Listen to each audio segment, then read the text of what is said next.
নিজের অর্জিত সম্পদের বেশিরভাগ আফ্রিকায় দান করার ঘোষণা দিয়েছেন মাইক্রোসফটের প্রতিষ্ঠাতা ও বিশ্বের অন্যতম শীর্ষ ধনী বিল গেটস।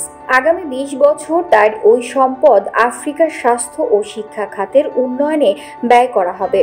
ইথিওপিয়ার রাজধানী আদ্দিস আবাবাতে বক্তৃতা দেওয়ার সময় এই ঘোষণা দেন ৬৯ বয়সী মার্কিন এই ধনকুবের।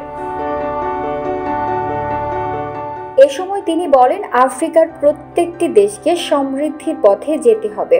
বিল গেটস বলেন, আফ্রিকার তরুণ উদ্যোক্তাদের কৃত্রিম বুদ্ধিমত্তার মাধ্যমে শিক্ষা ও স্বাস্থ্য খাত উন্নয়নের বিষয়টি বিবেচনার তাগিদ দেন। প্রতিবেদনে বলা হয়, গত মাসে বিল গেটস ঘোষণা দেন তার সম্পদের ৯৯% তিনি দান করবেন। ২০৪৫ সালের মধ্যে এই সম্পদ $২০০ বিলিয়ন পৌঁছাবে বলে আশা করেছেন তিনি।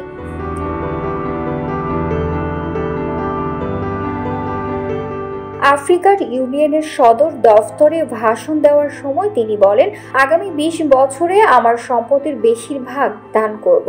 এর সিংহভাগ ব্যবহৃত হবে আফ্রিকার সংকট মোকাবেলায়। এদিকে সংকটের মুহূর্তে এমন ঘোষণা দেওয়ায় বিল গেটসের সিদ্ধান্তকে স্বাগত জানিয়েছে মোজাম্বিকের সাবেক ফার্স্ট লেডি গ্রেস মাচেল। দ্বিতীয় মেয়াদে দায়িত্ব গ্রহণের পর আমেরিকা ফার্স্ট নীতির অংশ হিসেবে আফ্রিকায় দেওয়া যুক্তরাষ্ট্রের সহায়তা বন্ধ করে দিয়েছে দেশটির প্রেসিডেন্ট ডোনাল্ড ট্রাম্প। এতে বন্ধ হয়ে গেছে এইডস আক্রান্ত রোগীদের সেবা কর্মসূচি। এতে উপমহাদেশটির স্বাস্থ্য সেবার ভবিষ্যৎ নিয়ে উদ্বেগ বৃদ্ধি পেয়েছে।